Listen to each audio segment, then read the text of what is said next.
당신의 변호사는 누구입니까? 나의 변호사는 판심입니다. 1심, 2심, 판심 법무법인.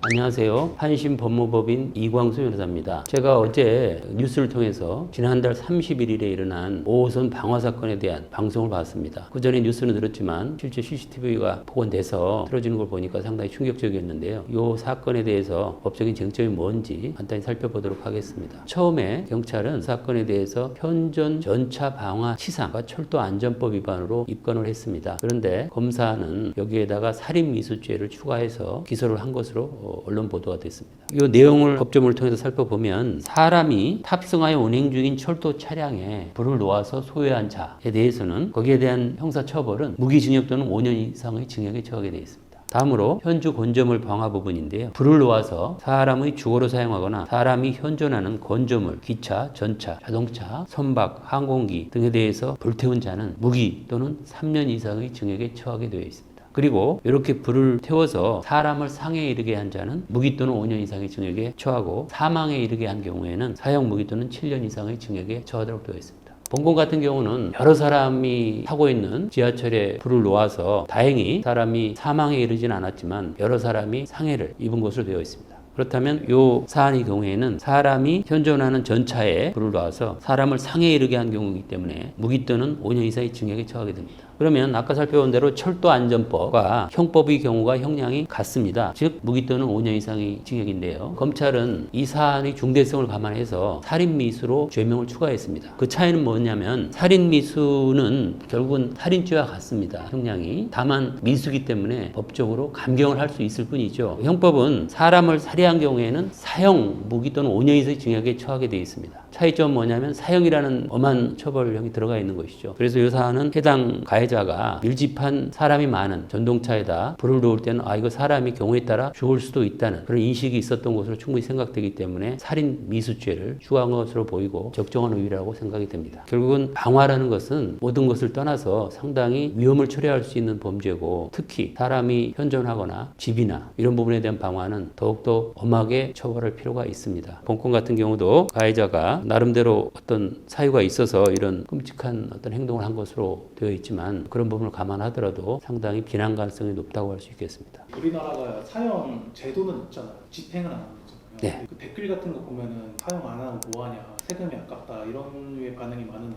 이런 사형 제도에 대해서는 어떻게 생각하세요? 사형제도는 현재 우리나라 같은 경우는 사실은 사형제도가 존재는 합니다. 여러 번 사형제도의 존폐에 대해서 논의가 있었는데 아직까지 우리는 사형제도를 폐지하지는 않은 나라고요. 다만 그 집행을 안 한 지가 상당히 오래됐습니다. 수십 년 돼서 사실상 어떻게 보면 사형 부분에 대해서 사형 폐지 국가와 비슷한 거 아니냐 이런 부분이 있는데 여기에 대해서는 여러 가지 찬반 양론이 있을 수가 있습니다. 찬성하는 쪽의 논거도 있고 반대하는 쪽에도 논거도 있습니다. 이 부분에 대해서는 이런 끔찍한 범죄나 이런 부분이 사회적으로 만약에 더 문제가 되고 사형 이외의 제도로서 과연 우리가 방지할 수 있느냐 이런 걸 전체적으로 고려해서 국민들이 여론을 수렴해서 이 부분은 신중히 접근해야 할 것이라고 생각이 됩니다. 이상으로 지하철 5호선 방화 사건에 대해서 법적인 부분을 살펴봤습니다. 감사합니다. 1심, 2심, 판심 법무법인.